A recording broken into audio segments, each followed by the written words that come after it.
Mesdames, Messieurs, bonjour. Donc, l'antenne est à nous ici, avec tous ceux qui œuvrent pour que nos déchets soient recyclés, etc., etc. Donc, ce sont les membres du CIAVED. J'ai nommé donc M. Joseph Modarili, qui est le premier adjoint à la mairie du Cateau et vice-président à la CA2C. Ensuite, M. Alain Gottlieb-Luc, c'est ça? Maire de Collery, qui est vice-président au CIAVED. Et tout au fond là-bas, vous savez, M. Didier Marchal, qui est le maire de Busigny, qui est aussi vice-président au CIAVED. Les uns et les autres vont commencer par me répondre.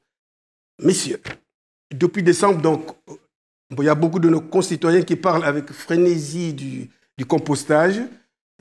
Bon, vous allez nous renseigner là-dessus avec des explications un peu plus claires que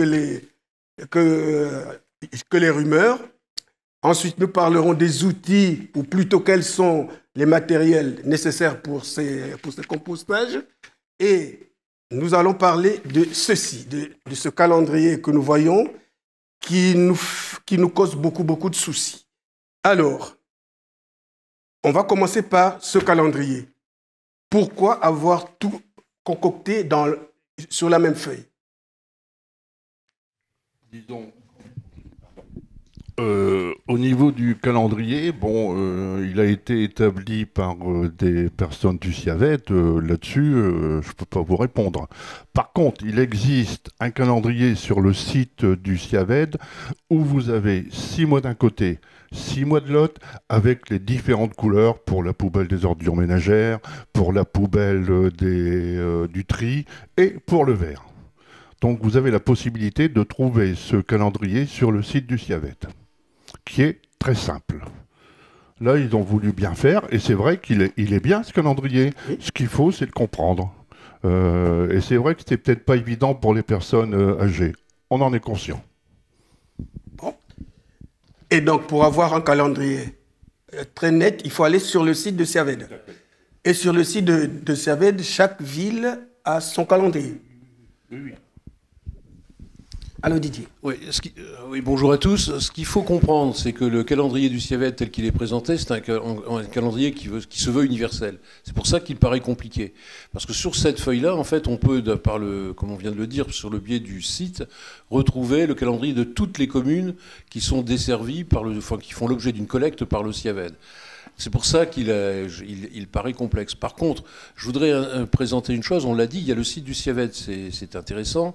Il y a aussi une application qui a été développée, parce que ça, c'est une équipe de jeunes chargés de la communication, une application sur smartphone qui est développée, qui peut vous envoyer à chacun, si vous installez cette application, une notification la veille du jour de ramassage.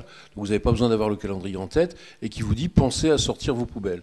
Bon, je vais prendre un exemple. Sur Busigny, la collecte a lieu le mardi.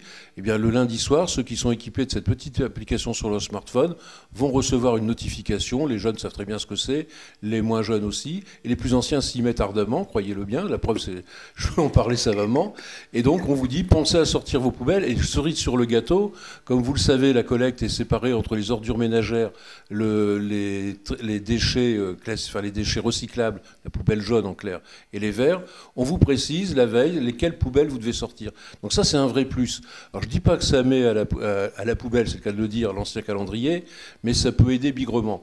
Donc le réflexe à avoir, c'est bien évidemment, comme le disait Alain, de se référer au calendrier papier parce qu'il existe et il existera toujours.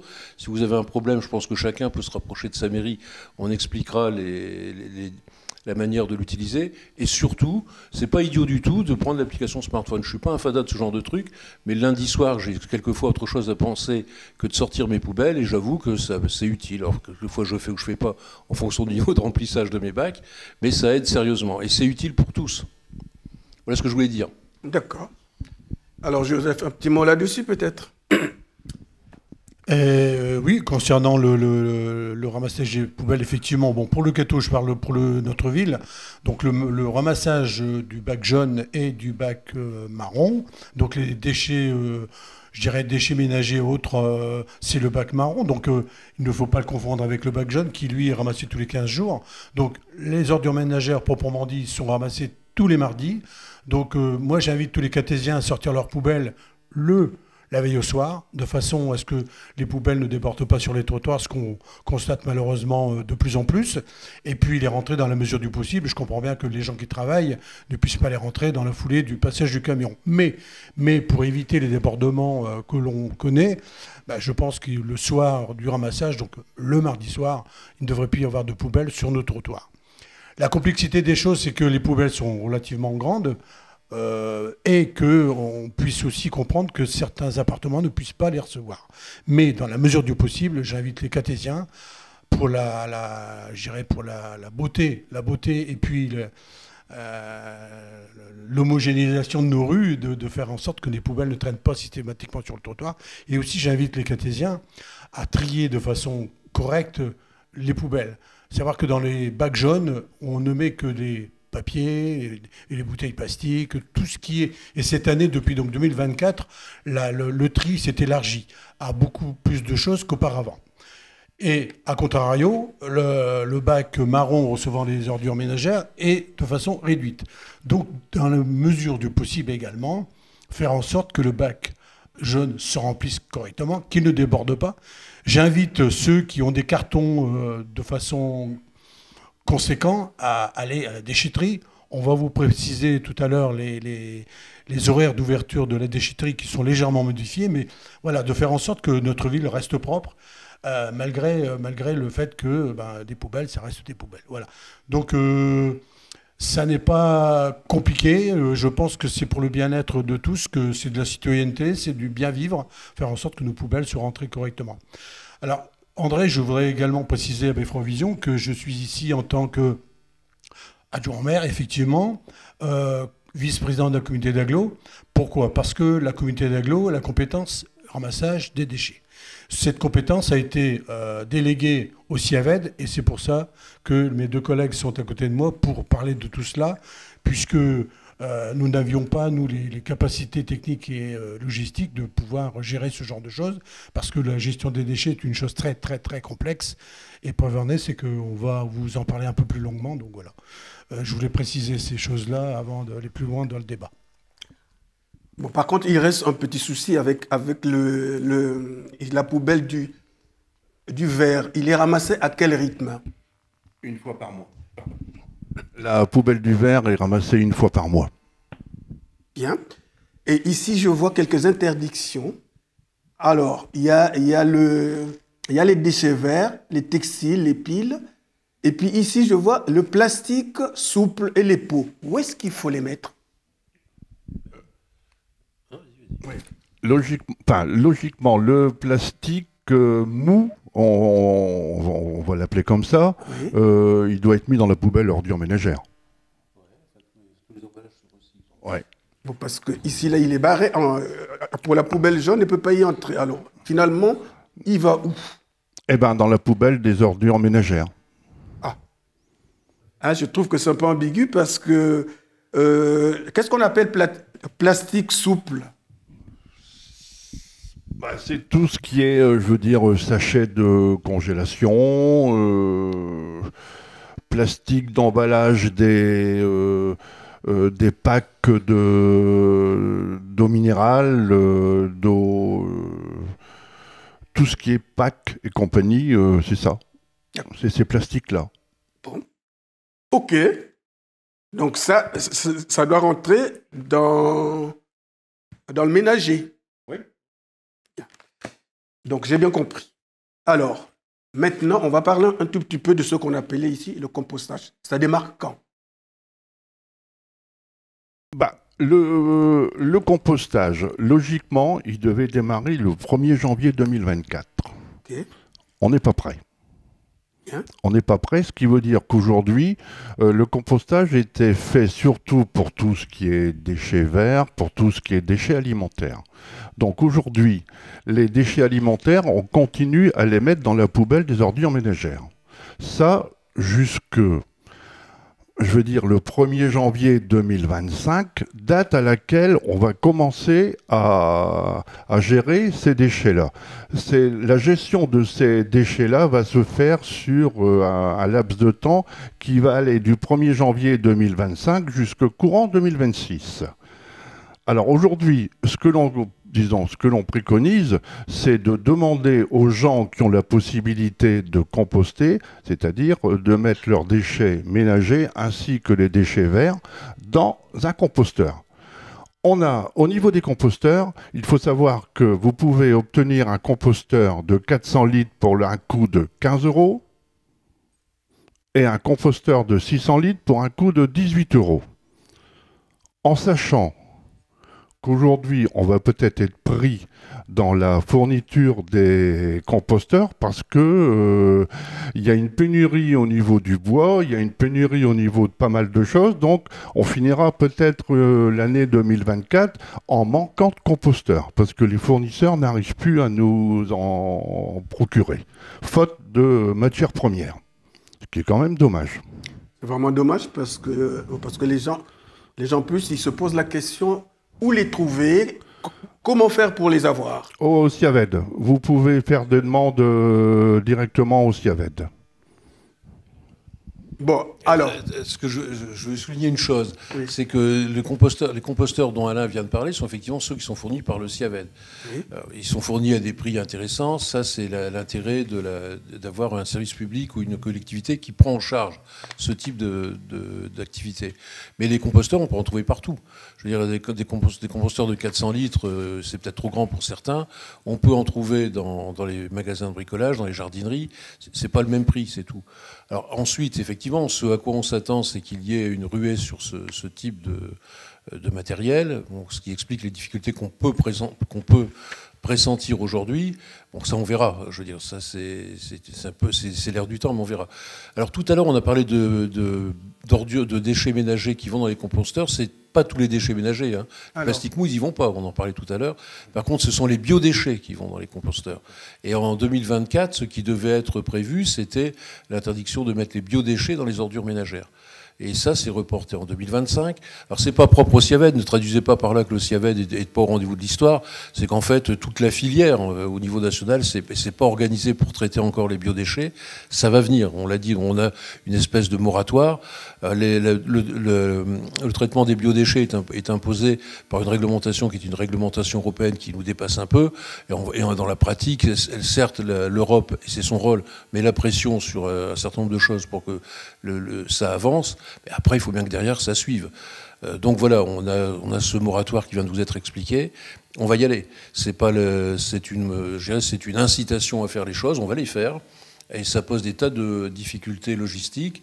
Dans certains cas, les biodéchets seront peut-être encore collectés. Je vous ai expliqué par la complexité du problème. Dans les très grandes villes, par exemple, les biodéchets, qu'est-ce qu'on en fait? Les composteurs dans une barre d'HLM ou dans une barre résidentielle à Paris, c'est pas le même problème qu'un pavillon individuel dans la campagne du Cambrésis. Donc nous, on voit très bien la solution du compostage, il n'y a pas de problème. Mais dans le CIAVED, qui est un gros machin, c'est pas péjoratif quand je dis ça, eh bien, le problème se pose aussi dans des agglomérations plus importantes. Prochainement, c'est le cas de Valenciennes, ça va être le cas de Maubeuge qui vont rejoindre le CIAVED, mais ça, c'est de l'actualité. Donc, vous voyez, c'est un problème extrêmement compliqué et on n'aura pas trop d'un an pour mettre les choses à plat. Quoi qu'il en soit, pour le Cambrésis, Alain l'a rappelé avec justesse, le compostage est une action qui se prête très très bien à cette élimination des biodéchets. C'est pas la seule, parce que en matière de biodéchets, bon, c'est des organismes, enfin des déchets qui peuvent être traités, on va dire, par des animaux. On est dans le bio, et le CIAVED a mis en place à côté des composteurs, eh bien l'opération poule qui est ouverte à certaines communes, où le CIAVED propose pour 10 €, me semble-t-il, 2 poules qu'on peut réserver, des animaux, hein, qui vont se faire un malin plaisir à traiter les biodéchets et respecter la biodiversité. Et en complément, ceux qui pourront acheter des poules pourront même avoir des œufs. Ils ne sont pas estampillés CIAVED, hein, les œufs, je vous rappelle tout de suite, ils ne vont pas sortir avec le logo CIAVED, mais c'est une démarche. Je veux dire par là qu'on fait feu de tout bois dans ce type d'approche. Alors, allons un peu à la base. qu'est-ce que vous mettez dans ce que vous appelez biodéchets? Alors, c'est tout ce qui est biodégradable. On va retrouver aussi bien les épluchures de patates que les fans de radis, etc., que traditionnellement nos grands-parents mettaient aux poules. Hein. Ceux qui avaient des grands-parents avec des basses-cours se souviennent très bien des jets d'épluchures de patates et de tout. Les poules, c'est très vorace. Ça mange tout ça et ça les traite très très bien. Donc c'est ce type de biodéchets qu'on va retrouver. Les biodéchets sont des déchets qui sont par nature biodégradables. Alors c'est ceux-là, on va refaire une petite digression, le CIAVED a pour vocation de traiter les déchets et de les valoriser. Donc les biodéchets qui sont essentiellement composés d'eau, si on regarde bien, on ne va pas les incinérer parce que ça sert à faire de chauffer de l'eau et faire de la vapeur pour rien. Donc c'est pour ça aussi qu'on passe à l'élimination des déchets. L'objectif, il est de réduire les coûts de traitement et d'élimination des déchets. Et ça, ce sont des techniques qui ne coûtent pas grand-chose et qui marchent très très bien. Elles sont éprouvées, elles sont ancestrales. Alors maintenant, il faut aussi parler des horaires parce qu'on se dit que les déchetteries ne sont toujours pas ouvertes. Qu'est-ce qui se passe? Il y a des horaires qui ont été modifiés. Comment ça se passe? Alors là, je vais repasser la parole à Alain. Mais les déchetteries, c'est un service public. D'accord. Donc c'est un service qui est très bien organisé. Et donc, Alain va vous expliquer. En fait, c'est faux. Ils sont ouverts très largement. Il va vous expliquer ça parce qu'il a mieux ça en tête que moi. OK. Suite à l'agrandissement du CIAVED avec la fusion des différentes communautés voisinantes pour qui vont venir suite à la mise en place du centre de tri, les déchetteries vont rester ouvertes. Il n'y aura plus des jours de fermeture comme il y avait avant. Le Cateau, il y avait une journée de fermeture, je ne sais plus quel jour. C'était le mardi. Caudry, c'était le mercredi. Donc aujourd'hui, on a opté pour des horaires qui vont être identiques dans toutes les déchetteries. Hein. Donc les déchetteries sont ouvertes du lundi. Alors, vous l'avez noté, c'est bien. Du lundi 13h30, 17h. Les autres jours, le mardi, le mercredi, le jeudi, de 8h30, 12h30, 13h30, 17h. Et le vendredi et le samedi, de 8h30 à 17h, sans interruption. Et le dimanche, de 8h30 à 12h. Bien. Alors, on va passer au verre. Pardon. Dans la poubelle verte, on ne met que du verre. Oui, tout à fait. Pardon. Oui, on ne met que du verre. Et nos assiettes cassées qui sont en porcelaine, où est-ce qu'on met? À la déchetterie. Non, je plaisante. C'est, disons, tout ce qui est assiette cassée, tout ça. Alors, oui. Bah, là, c'est ordures ménagères. Dans la poubelle des ordures ménagères, bon, c'est pas tellement conseillé, mais il faut bien les mettre quelque part. Non, là, on va conseiller aux gens de ne pas casser leurs assiettes. L'assiette se casse sans qu'on le veuille. Hein. Bon. Mais est-ce que vous pensez que c'est biodégradable? Non, ça l'est pas. Bon. Alors, excuse-moi, là, je te repasse. Vas-y. Ça l'est pas. C'est pour ça qu'on doit les remettre dans un autre circuit de traitement. Donc les ordures ménagères, oui, c'est pas forcément le meilleur. La déchetterie, pourquoi pas. Mais en aucun cas, c'est biodégradable. Faut se rappeler ce qui va être. Je voudrais refaire un petit retour sur la manière dont on traite les déchets. Tout ce qui va tomber dans les ordures ménagères, c'est incinéré. Donc ça a qu'une vocation. Le CIAVED, ça veut dire quoi? C'est syndicat interarrondissement de valorisation et d'élimination des déchets. Donc on va essayer de tirer parti des déchets pour les valoriser. L'intérêt de les valoriser, c'est ça réduit les coûts. Alors le traitement des déchets, ça représente énormément d'argent.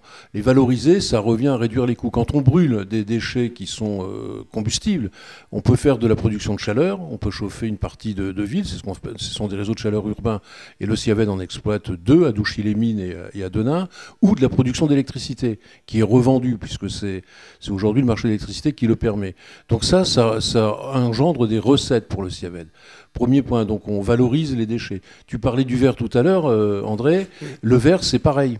Le verre, c'est une matière qui est recyclable à l'infini. C'est pour ça qu'il y a une collecte séparée du verre, parce que le verre est collecté, centralisé au CIAVED et remis à disposition de l'industrie verrière, qui va les recycler pour en faire des nouvelles bouteilles, en faire des vitres, etc., etc. Et d'ailleurs, je précise, c'est que dans les dans les poubelles vertes, il est demandé de ne pas mettre tous les verres, parce que tous les verres ne se recyclent pas de la même manière, notamment les verres trempés qui ne se recyclent pas, en fait, qui ne se recyclent pas bien. Et me semble-t-il, je ne suis pas un spécialiste de l'industrie verrière, mais on doit faire un distinguo entre les verres que l'on met dans cette poubelle. Essentiellement, ce sont les emballages en verre que l'on met, les bouteilles, les pots en verre, etc. Mais pas les vitres, par exemple. Voilà, donc ça, mais il ne faut pas perdre de vue que les déchets, ils représentent à la fois un coût pour la collectivité et c'est aussi une valorisation, parce qu'on peut les recycler. Donc c'est ça, une des philosophies du CIAVET, c'est au travers des petits gestes quotidiens qu'on fait tous les jours, d'amener une collectivité à valoriser ce qu'elle peut réemployer et à éliminer correctement ce qui peut l'être. Je fais une petite parenthèse, on n'en a pas encore parlé sur les déchets verts, les tontes de pelouse, etc. Ici, si on veut les traiter, il faut les remettre en déchetterie. Il n'y a pas de collecte des déchets verts, parce que c'est pas prévu. Ça coûte extrêmement cher, alors que ça peut être soit, dans certains cas, recomposté, c'est compliqué. Enfin, ça peut se faire, mais c'est volumineux. Mais il n'y a pas de collecte spécifique pour ça, parce que ça peut être éliminé localement sans gros problème. Mais s'il y a les élagages d'œufs, etc., qui peuvent être volumineux, ça se met en déchetterie. J'insiste, parce que le problème qu'on a dans les communes, c'est que bien souvent, quand un particulier est amené à faire des travaux d'élagage ou d'entretien, etc., il y a des tentations fortes d'aller mettre ça un peu n'importe où et de faire des dépôts sauvages. Ça, c'est rigoureusement interdit. Mais la bonne attitude à avoir quand on élimine des déchets verts, donc énormément de déchets de tonte ou d'élagage, réflexe, déchetterie, là on collecte. Alors, qu'est-ce qu'on fait des encombrants ? Je voudrais revenir quelques instants sur les déchets verts. On a aussi l'opportunité en commune rurale d'avoir des agriculteurs qui ont des dépôts de fumier au niveau de certains champs et qui acceptent tout ce qui est déchets verts et petits branchages. Hein. Pour eux, c'est un plus, c'est une fumure future pour leur parcelle de terre. Alors, parlons un peu des encombrants. Où est-ce qu'on met les encombrants? Comment ça se passe? Qu'est-ce qu'il faut? Au niveau des encombrants, aujourd'hui, le CIAVET a opté depuis 3 ans, je pense, depuis 3 ans, pour le ramassage à domicile. C'est-à-dire que dès l'instant où vous avez des encombrants, vous prenez un rendez-vous avec le CIAVET qui va vous donner une date à laquelle vos encombrants seront ramassés. Porte à porte, disons qu'il n'y a plus de dépôt d'encombrants sur une commune tel jour. Aujourd'hui, c'est du coup par coup. D'accord, donc il faut appeler. On appelle, le rendez-vous est pris, vous les sortez la veille. Et puis, ça évite d'avoir des encombrants qui traînent un peu tout partout. C'est un peu pour ça aussi que ça a été, supprimé, ce ramassage commune par commune, parce qu'il y avait un étalage des encombrants, une dispersion, que c'était vraiment, ça devenait infect, quoi. D'accord. Alors, Joseph, par rapport à... je sais qu'en tant qu'élu, on est quand même des pare-feux. Je veux parler de la déchetterie. Il y a une personne âgée qui m'a dit exactement ceci. Il dit, les agents qui travaillent à la déchetterie, essayez de nous aider parfois pour mettre un truc. Maintenant, ils ne peuvent plus y toucher. Qu'est-ce qui s'est passé? Alors effectivement, donc dans les déchetteries, il y a 2 personnes qui sont en permanence, qui gèrent la déchetterie, qui surveillent un petit peu les entrées et les sorties. Donc effectivement, le personnel n'est pas habilité officiellement à aider, disons, les gens qui viennent pour évacuer leurs déchets verts ou autres. Mais d'un autre côté, moi je pense, et je m'en étais déjà, j'en avais déjà discuté avec mes 2 collègues qui sont d'à côté, en disant qu'effectivement, des personnes âgées qui viennent avec un sac, quand je pense qu'il y a un jeune qui est dans une déchetterie, qui a une trentaine d'années, en pleine possession de tous ses moyens physiques et intellectuels, rien n'empêche, de façon volontaire, de donner un petit coup de main à cette personne qui a quelques difficultés pour sortir son sac de sa voiture ou de son véhicule. Mais officiellement et, disons, administrativement parlant, c'est vrai, effectivement, ils ne sont pas à disposition des gens qui viennent pour éviter justement les dérives. Parce que, des gens pourraient concevoir qu'à partir du moment qu'ils sont là pour gérer ce qu'ils ont à gérer dans leur cadre de leur travail, qu'ils puissent être solvables à tout. Donc, l'aide vers les personnes d'un certain âge ou ayant des difficultés, oui, mais pas n'importe comment et n'importe qui. Voilà, donc, il faut faire le distinguo. Ils sont là surtout pour vérifier, je dirais, de la provenance des déchets, ce que c'est comme type de déchets, puisque bon, on en a parlé assez longuement tout à l'heure, on n'est pas toujours très, très à même de savoir dans quel bac on peut les mettre. Je veux dire que par exemple, ça m'arrive régulièrement dans la déchetterie du Cateau, et je suis arrivé un jour où il y avait dans la benne déchets verts, donc tout ce qui est taille, tonte et autres, des plaques de placopâtre qui n'avaient rien à voir là-dedans. Donc là, leur boulot, c'est ça, c'est de vérifier effectivement ce que l'on met dans les bennes et dans la bonne benne. Voilà, ça c'est leur boulot. Mais, comme je viens de le dire, et mes collègues sont d'accord avec moi, c'est qu'effectivement, une personne qui a quelques difficultés physiques, de donner un coup de main, ça n'exclut pas le... Mais ça n'est pas automatique. Voilà. Alors, j'ai vu grand-mère qui avait son électrophone d'il y a quelques années, qui ne fonctionne plus. Que fait-elle avec ? Aujourd'hui, elle a la possibilité de le déposer dans les déchetteries où Action tient une permanence. Action, c'est une ressourcerie d'Avesnes-les-Aubert. Donc, les personnes qui sont qui tiennent la permanence au niveau de certains sites, c'est sur Caudry, c'est sur le Cateau, c'est surtout les principales déchetteries. Dans les petites déchetteries, ils n'interviennent pas. Alors, eux, automatiquement, quand la personne va arriver sur leur permanence, avec, disons, du mobilier ou bien des appareils de l'électroménager, tout ce qui est radio et compagnie, ils vont regarder si l'appareil peut être, disons, réutilisé. S'il y a une possibilité de réutilisation, ils vont prendre l'appareil. Sinon, il y a des bacs qui sont voués à ça, des bacs où on met tout ce qui est électroménager, des bacs où on met les batteries, des bacs où on met, disons, tout ce qui est informatique. Et à ce moment-là, ils sont dirigés vers ces bacs-là. D'accord. Donc, quand vous êtes venu, vous aviez beaucoup d'idées. De quoi n'avons-nous pas parlé ? On n'a pas parlé du CIAVED. Allons-y, parlons du CIAVED. Non, mais on a beaucoup parlé des collectes, on n'a pas tellement parlé du CIAVED. Parlons du CIAVED. C'est quoi le CIAVED ? Une vraie question qui peut se poser, c'est de se dire justement, c'est quoi le CIAVED ? Voilà. Alors le CIAVED, c'est un établissement qui en fait a été voulu par les collectivités locales pour traiter, valoriser, éliminer les déchets, ce que je disais tout à l'heure. Mais concrètement, c'est quoi ? Le CIAVED, alors d'aucuns diront que c'est un gros machin, c'est vrai. Il a en plus appelé à grossir. Bon, ça, c'est le fait de l'actualité, on ne va pas y revenir. Mais en 2023, par exemple, le CIAVED, ça représentait 93 communes dans 3 communautés d'agglomération. Et la communauté d'agglomération du Caudrésie-Catésie est l'un des 3 clients du CIAVED actuel. Il n'y a que 3 clients dans le CIAVED. Donc je vais vous citer tous les 3. C'est la communauté d'agglomération du Caudrésie-Catésie, la communauté d'agglomération des Portes du Hainaut, traduisez, c'est la région de Saint-Amand-les-Eaux, et puis la communauté d'agglomération de Cœur d'Ostrevent, c'est la partie est de Douai, si je ne me trompe pas. Donc voilà, c'est 93 communes qui se sont regroupées au travers de leur com d'agglo pour traiter, valoriser, éliminer les déchets. Alors concrètement, 93 communes, ça fait 222 838 habitants, ça a dû varier un petit peu depuis, et ça représente 91 689 tonnes de déchets qui ont été valorisés et qui ont permis de produire de l'électricité ou de la chaleur.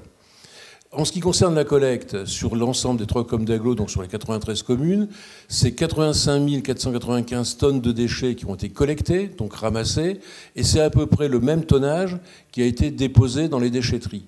Les déchetteries, c'est un petit peu plus, c'est 93 666 tonnes, mais ça veut dire que les déchets passent, je dirais, avec un débit équivalent, soit dans les déchetteries, soit dans vos bacs de collecte. Ça montre bien l'importance des déchetteries et tout l'intérêt qu'il y a d'aller dans ces points de collecte. Alors, les déchetteries, il y en a 16 en tout sur les 3 com d'agglo. Chez nous, dans la com d'agglo, il y en a combien ? On est 6, je crois. Ouais. Donc vous avez Caudry, Le Cateau, Clary, Beauvois, Saint-Aubert et Wallincourt-Selvigny. Donc voilà, donc ça, ce sont des points de collecte volontaires, dirais-je. Et puis l'ensemble des tonnages traités au Ciaved, ça représente 221 000 tonnes. Alors c'est important. Tout à l'heure on a parlé du tri. Alors il faut savoir que le tri des déchets, c'est quelque chose qui n'est pas fait là pour c'est pas pour se faire plaisir. Le tri des déchets, ça permet de... Pour ça, vous avez 3 bacs de collecte. Le bac de collecte jaune, c'est ce qui va être recyclé.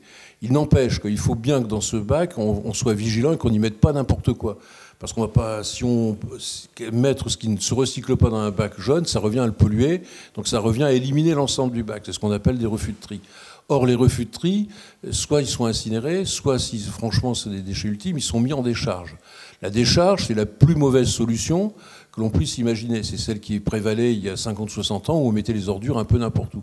Il faut savoir que l'État interdit les mises en décharge d'une manière drastique et que quand on met une tonne de déchets en décharge, parce qu'on ne sait pas la traiter autrement, ça a été mal foutu et qu'on l'a sur les bras, ça coûte de mémoire 197 € la tonne pour un enfouissement en une décharge contrôlée. On ne met pas ça n'importe où. Donc tout l'intérêt des particuliers, ça consiste d'abord à bien trier, éliminer, on en a parlé, par le compostage, trier ensuite dans les bacs pour réduire les coûts. Parce que ce qui n'est pas dit, Joseph ne va pas me contredire, c'est que le Ciaved, il est financé par des cotisations venant des coms d'agglo qui sont appelées à monter si les coûts du Ciaved augmentent. Et Dieu sait qu'il y a un discours nécessaire entre la régulation des flux financiers. Parce qu'au bout du bout, c'est bien les utilisateurs qui financent le Ciaved au travers d'une taxe qui s'appelle la taxe d'enlèvement des ordures ménagères, qui est prélevée par la com d'agglo, mais en fonction des coûts du Ciaved. Donc vous voyez, il y a un vrai discours de gestion parfois tendu entre le Ciaved et la com d'agglo, mais qui est naturel et nécessaire. Mais ça ne marchera bien que si les particuliers prennent soin eux-mêmes de leurs poubelles. Donc là, il faut vraiment attirer l'attention. Alors le plus mauvais discours, et je l'ai entendu, mes collègues comme moi l'ont entendu, ça consiste à dire « je vois pas pourquoi je trierais, ça me coûte déjà assez cher ». Il faut savoir que quand on a ce raisonnement-là et qu'on applique ce comportement, on se tire une balle dans le pied. Parce que ne pas trier, c'est accepter de payer plus ou faire payer plus à la collectivité. Donc si la collectivité paye, c'est chacun qui paye. Donc surtout, ce qui a été dit en matière de collecte de tri, c'est extrêmement important. Et j'invite chacun des gens qui vont pouvoir nous écouter à faire extrêmement attention à ce qu'ils mettent dans leur poubelle. On n'est pas là, le Ciaved n'est pas là que pour embêter les gens. On a effectivement des consignes qui peuvent paraître déroutantes ou contraignantes, mais c'est un effort qui doit être fait par tous pour que l'ensemble de la collectivité n'ait pas à supporter des coûts exagérés. Il y a des tas de raisons de dépenser de l'argent. Essayons d'être intelligents pour en dépenser moins sur ce qui est fondamentalement utile pour tout le monde. Là, je pense il fallait que ce soit dit. Je n'ai pas résisté, hein, André. Non, c'est bien, c'est très bien. Il fallait que ce soit dit oui. Et j'en ai profité. D'accord. Je voudrais revenir quelques instants sur la poubelle jaune. Aujourd'hui, vu que le centre de tri n'est pas fonctionnel, et logiquement il devrait rentrer en fonction le 1er juillet 2024, vous pouvez vous demander où vont où va la poubelle jaune. Cette poubelle jaune, elle est déposée sur une plateforme à Troisville, et après c'est rechargé sur des gros camions qui partent à l'Ourche pour être traité à Reciden. Donc cette poubelle jaune est quand même traitée, parce que on pourrait s'imaginer du fait qu'il n'y a pas de centre de tri, de toute façon on met dans la poubelle jaune, mais ça part à l'incinération. Non, ça part au centre de tri à Reciden, à l'Ourche. C'est-à-dire qu'il faut retrier... C'est pas à l'Ourche, c'est à Douchy-les-Mines, mais c'est rue de l'Ourche. C'est-à-dire qu'on doit d'abord retrier là-bas et puis ramener au Ciaved. Ah ouais, donc c'est un double... Oui, en fait, lorsque la poubelle jaune est comment dirais-je, reversée dans le centre de tri, effectivement, là, il y a un centre de tri qui est largement automatisé, qui aspire que ce soit les bouteilles plastiques, qui sépare les différentes composantes de la poubelle jaune, et donc le papier va avec le papier. Donc il y a des gens qui surveillent les chaînes de tri, et il y a aussi des gens qui interviennent sur le tri. Donc voilà. Premier tri, je dirais, c'est Troisville. Deuxième tri, c'est à Douchy-les-Mines, où là, c'est de façon beaucoup plus, je dirais, industrialisée. Mais il y a énormément de personnes qui sont sur les chaînes de tri pour justement, je dirais, un pot de yaourt ne va pas au même endroit qu'une bouteille de plastique, par exemple, d'eau. oui. C'est pas la même chose. Donc, et tout ça, ça se fait beaucoup en automatique, mais aussi par la présence humaine qui est importante sur le centre de tri de Douchy. Hein. Donc, d'où l'importance de trier correctement déjà en amont. C'est-à-dire que lorsque vous mettez dans les poubelles jaunes des choses, savoir exactement ce que vous mettez dedans. Donc, les fascicules qui sont distribués, je pense qu'ils sont assez explicites. Et si on ne le sait pas, on peut toujours aller sur le site du CIAVET pour dire voilà, je ne connais pas, je ne sais pas, on peut l'expliquer. Mais plus, et je rejoins ce que disait tout à l'heure mon camarade et mon ami Didier, c'est que plus les gens vont prendre conscience du bon tri, et moins au final, ça nous coûtera. D'accord. Parce que quelque part, lorsque vous avez votre feuille d'imposition taxe foncière, vous allez voir une ligne TOM, donc la taxe des enlèvements des ordures ménagères, qui coûte de plus en plus cher. Oui. Parce qu'on a de plus en plus de volume à traiter, malgré les efforts qui sont consentis par les uns et les autres. Mais voilà, donc malheureusement, il y a encore beaucoup de chemin à faire pour réduire la quantité, faire en sorte qu'on trie le mieux possible. Je sais que ça n'est pas toujours évident pour les gens. Les jeunes, je sais que les enfants, de plus en plus, pour nos petits-enfants, sont très sensibles au tri, à la nature et au respect de la nature. Ça n'est pas malheureusement le cas de tout le monde, mais c'est malheureux, mais c'est un constat. Mais voilà, donc plus on trie, mieux on trie, et moins, au final, coûteront aux citoyens. D'accord. Je vais juste prolonger ce que vient de dire Joseph. Le tri, ça sert à quoi? On met d'un côté le papier, par exemple, on met d'un côté le plastique, on met d'un côté le carton, parce que ce sont des matières qui ont une valeur, en fait. Le tri, on ne trie pas pour trier simplement, c'est que le papier, par exemple, on va en faire des balles de papier, et ces balles elles repartent dans l'industrie papetière. Et surtout, elles ont un coût. Quand on fait 1 mètre cube de papier que l'on a compacté au terme d'un centre de tri, c'est revendu et ça réduit les charges du CIAVET. Donc ça revient dans la poche du contribuable, cet argent-là. Le verre, on en a parlé tout à l'heure. C'est pareil pour certains métaux. Ce que vous mettez dans les poubelles jaunes, vous mettez des boîtes de conserve en acier, ça repart parce que l'acier, ça se recycle très très bien. On va faire un exposé là-dessus. On remet les canettes en aluminium, elles sont séparées de l'acier parce que l'aluminium, c'est une matière première qui coûte extrêmement cher. Toutes les boîtes je ne vais pas citer de marque, mais de machin, vous savez, les sodas noirs, là, par exemple, dans des boîtes rouges, Oui. ça se recycle. Les boîtes se recyclent très bien. Et ça, c'est l'intérêt de la collectivité. Alors le centre de tri, c'est à ça qu'il sert. Donc, en résumé, si vous voulez, les déchets que l'on collecte sont soit incinérés parce qu'on ne peut faire que cela avec eux et on produit soit de la chaleur, soit de l'électricité, soit on les réutilise en tant que tels parce qu'ils ont une valeur intrinsèque. C'est le cas de l'acier, on refait de l'acier. Simplement, on les collecte, on les trie. C'est pareil pour l'aluminium et c'est pareil pour le verre. Donc là, ça, c'est la grande mission du CIAVET de faire, je dirais, un peu le ménage dans tous ces composants et ça ramène, je dirais, les coûts de la collectivité au plus près possible. Et les déchets qu'on appelle les déchets ultimes sont finalement mis en décharge. C'est ceux-là qui coûtent très très cher parce qu'on ne peut rien faire d'autre. Il y a une petite particularité aussi, on l'a oublié de le dire, c'est le CIAVET traite des déchets sanitaires, les fameux DASRI. Hein, ça sont alors je ne sais plus très bien, c'est les déchets ambulatoires sanitaires à risque infectieux. Donc ça, le CIAVET incinère. Il y a toute une collecte un peu parallèle qui est une collecte professionnelle. Le CIAVET travaille pour les collectivités, mais aussi pour certains, auprès des professions libérales. Et on collecte de mémoire tout le matériel qui est les petites... les aigus, les seringues, prise de sang, etc. C'est les petites boîtes jaunes que vous voyez chez les professionnels de santé qui sont ramenées dans une collecte très particulière, qui sont traitées. Et là, ce sont des clients privés du CIAVET, mais qui aussi ont un impact très profitable pour la santé. D'une part, on élimine des sources pathogènes, et puis surtout, ça permet de ramener encore, de réduire les coûts par une collecte spécifique. Bien. Voilà ce que je voulais dire. Voilà. Bon, je pense que nous avons fait le tour. Je ne sais pas, monsieur le président. C'est vous qui voyez. Moi, personnellement, je voudrais juste dire, dans ce que j'ai entendu, plus nous négligeons le tri, plus nous paierons. C'est bien ça, j'ai bien résumé. C'est la conclusion. Bon. C'est tout à fait ça, André. Ce que je vais le répéter, c'est qu'il faut que les gens prennent, le citoyen, quel qu'il soit, prenne conscience que mieux le tri sera fait, moins, au final, financièrement parlant, la charge sera allégée. Donc voilà, mieux trier, c'est bien trier, et financièrement parlant, tout le monde s'y retrouvera. Voilà. Et donc j'invite aussi parce qu'on n'a pas parlé tout à l'heure, mais il y a aussi à la déchetterie Le Cateau, mais je pense que sur les autres déchetteries, on a un container exprès pour les cartons. Donc j'invite les gens qui ont des cartons d'emballage ou autres, à les emmener donc directement à la déchetterie, parce qu'effectivement, vous l'étez dans la benne, c'est compacté et c'est réexpédié. Et là, exactement, ce que disait tout à l'heure Didier, c'est que là, effectivement, c'est une vraie valorisation du carton. Plutôt que de les retrouver dans les bacs jaunes, parce que là également, de temps en temps, Le Cateau, je vois par exemple que des bacs jaunes débordent de cartons qui n'ont pas à être dedans.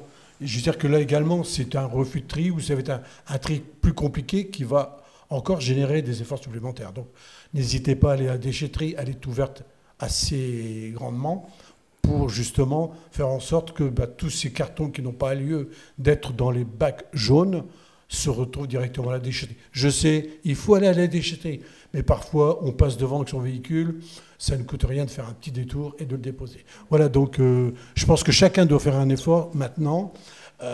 Nous les premiers, les élus, nous le faisons. Nous essayons de mettre en place des politiques de façon à ce qu'on sensibilise de plus en plus ce genre de choses, mais notre planète souffre, donc mieux on va prendre conscience de cette souffrance, plus on va en prendre conscience, et mieux notre planète se portera. Je voudrais également revenir quelque part sur les réflexions que l'on peut nous faire en disant « oui, les poubelles coûtent cher ». Il faut quand même se rendre à l'évidence qu'aujourd'hui, au niveau du ramassage de nos poubelles, on a un service 5 étoiles. C'est-à-dire qu'on a un ramassage qui se fait régulièrement. Vous avez beaucoup de régions en France où les personnes sont obligées d'apporter leurs poubelles dans un îlot central. Donc c'est vrai que pour elles, le coût est nettement moins important. Mais il est bien évident que si nous, on revenait à ça, je pense que ça passerait très très mal. Donc on reviendrait peut-être 100 ans en arrière, si on continue comme ça. Bon, voilà. Donc en termes de conclusion, il est très, très, très recommandé donc de faire le tri et de ne pas tout jeter partout, parce que plus nous négligerons ce tri, plus nous paierons. C'est bien la conclusion. Voilà. Alors, chers téléspectateurs, merci de nous avoir suivis. Je pense que si vous avez des questions, vous les enverrez soit en mairie, ou alors vous nous écrirez à Beffroi Vision. S'il faut, nous réinviterons nos partenaires ici présents. Merci à vous.